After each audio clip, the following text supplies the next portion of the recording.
Coste más 50. Así se llama de forma oficiosa el programa con el que el presidente de Estados Unidos, Donald Trump, quiere hacer pagar a los países en los que tiene bases militares el 150% del coste de las instalaciones militares. El mandatario estadounidense forzaría así a los países aliados a invertir el 2% en defensa, una cifra que no alcanza casi ningún país europeo. Analizamos este asunto en nuestra sección del Mundo en Guerra con el analista en seguridad y defensa y militar en excedencia, Bruno Navarro. Bruno, muy buenas noches. Buenas noches, Alba. ¿En qué consisten exactamente esas exigencias de Estados Unidos?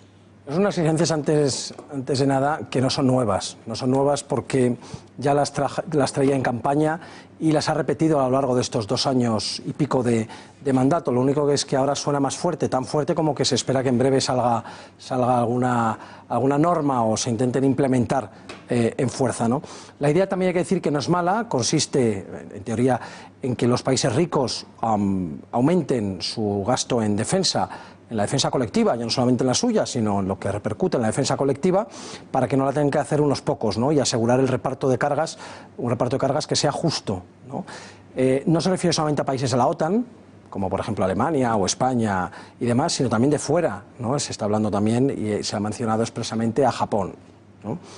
Lleva 2 años pidiéndolo, como hemos dicho, 2 años y pico pidiéndolo, y lo que pasa es que como no le han hecho caso, salvo algunos países del Báltico, del este de Europa, el resto no le han hecho caso, pues ahora busca implementarlo por la fuerza, ¿no? Con esta norma, ¿no? Necesita dinero, necesita ahorros, necesita sacar dinero de algún lado, y esta es una fórmula por la que busca mantener el gasto en defensa sin gastar, o incluso incrementarlo sin gastar más, porque seamos los demás los que lo paguemos, ¿no? Hay que decir que también estas medidas son rumores, no hay nada oficialmente que haya sacado la Casa Blanca, y son conversaciones internas que han sido filtradas, ¿de acuerdo? Pero por ahora se está negando cualquier realidad de los puntos en concreto, pero todo parece indicar que es cierto. Y lo has explicado muy bien, no es que no haya muchas más medidas, es esa, es el cobrar el 50% de los gastos, es decir, el 100% de los gastos, lo que cuesta el mantenimiento de una base, y además te cobro el 50% más, porque a fin de cuentas te estás beneficiando de ello, ¿no? Es un yo te protejo, tú me pagas, ¿no? Y de hecho ya le ha funcionado con Corea del Sur, le amenazó con retirar las 28.000 tropas que mantienen en Corea del Sur, y al final se ha llegado a un acuerdo in extremis hace poco. No es el 150%, pero sí se ha aumentado sensiblemente el gasto de Corea del Sur a Estados Unidos para el mantenimiento de esas tropas. Luego, bueno, parece que funciona. ¿Cómo afecta esta medida a España? Porque en nuestro país hay 2 bases militares, la de Rota y la de Morón. Correcto. En Rota, en Cádiz, hay unos 5.000 norteamericanos, principalmente de la Armada, con unas cuantas aeronaves y sobre todo la joya de la corona son 4 destructores Aegis, con el sistema Aegis de antimisiles balísticos. Y en Morón, en Sevilla, hay unos 3.000, no llega a 3.000 norteamericanos, la mayoría de ellos marines, con también unas cuantas aeronaves y sobre todo la unidad de respuesta ante crisis de toda África. La tienen allí en Morón. Ahora Estados Unidos está pagando lo suyo y lo nuestro. Hay que recordar que esas 2 bases son bases conjuntas. Hay una parte española y una parte norteamericana. Estados Unidos paga lo suyo, pero paga también un alquiler, paga nuestra parte, nuestras mejoras, ampliaciones, mantenimiento, es decir, hay una serie de acuerdos para que ellos puedan estar allí que nos benefician, ¿no? Ahora estamos hablando de que no solamente no pagaría nada, sino que tendríamos que pagar el 150% de lo que a ellos les cuesta su parte de la base, ¿no? Y entonces tengo que también decir que hay algo de trampa, porque es verdad que ellos nos protegen, pero también esas instalaciones las utilizan para sus propios intereses estratégicos, que en ocasiones nada tiene que ver con los intereses de España, de la OTAN o de la Unión Europea. Es decir, que no todo lo que hacen debería estar en el mismo saco, ¿no? De ese 150%, pero bueno, ellos así lo entienden. Todo esto porque Donald Trump quiere forzar a que se cumpla ese compromiso del gasto del 2% del PIB en defensa, algo que España de momento no cumple. ¿Por qué? Bueno, la mayoría de los países de la OTAN no lo cumple, ¿no? No llega a ese 2%.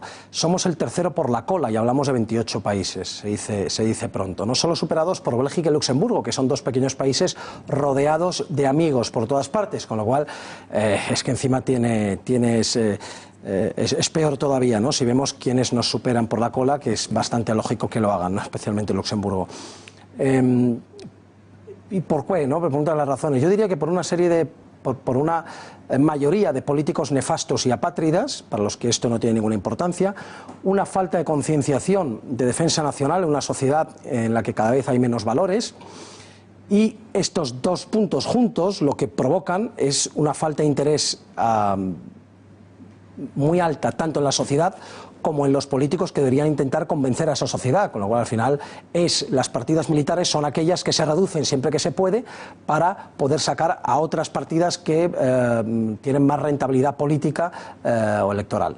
Decías ahora que somos los terceros por la cola. A diferencia de España, ¿cuáles son esos países que sí cumplen este requisito?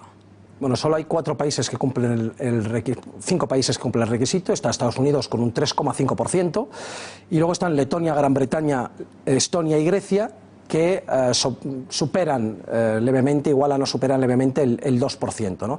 Gran Bretaña es lógico, es el primo, el hermano pequeño de Estados Unidos y tiene una política muy similar. Letonia y Estonia tienen la amenaza, o lo que ellos entienden la amenaza de Rusia en sus fronteras, y Grecia porque tiene una amenaza de tiempos inmemoriales con Turquía, que a pesar de ser un miembro de la OTAN, Grecia gasta mucho dinero en ese aliado que quizás no lo es tanto, ¿no? Y muy cerca, y en breve lo superarán porque están haciendo unos esfuerzos muy grandes para llegar a ese 2%, y ya están en el 1,90 y pico.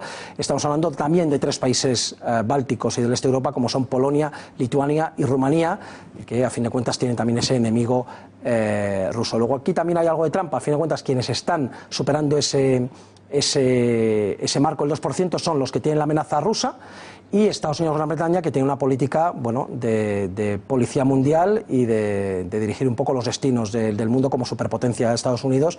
Entonces, bueno, los demás no estamos en ninguno de esos dos términos, ¿no? Pero, Bruno, ¿beneficia realmente tener bases militares estadounidenses en España o todo lo contrario? Bueno, yo diría que primero, como pega, ¿no?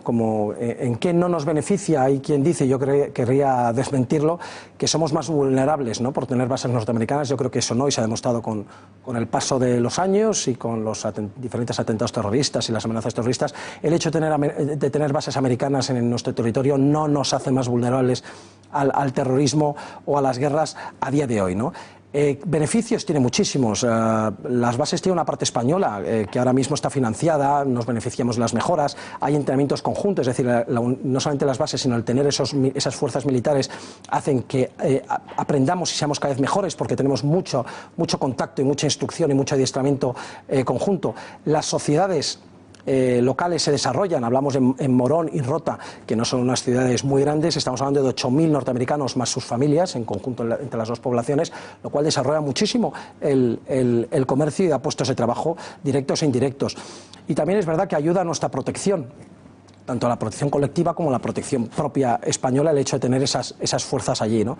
Yo creo que la pregunta que hay que hacerse no es si nos perjudica, que en sí no nos perjudica tener las bases norteamericanas, es qué modelo es el que queremos tener. ¿Queremos tener un modelo entregando la voluntad política y militar a la Unión Europea o a la OTAN, o queremos tener otro tipo de relación con estas asociaciones, tanto estando dentro como estando fuera, para poder gestionar nuestras alianzas, nuestros enemigos y nuestras guerras de otra forma, ¿no?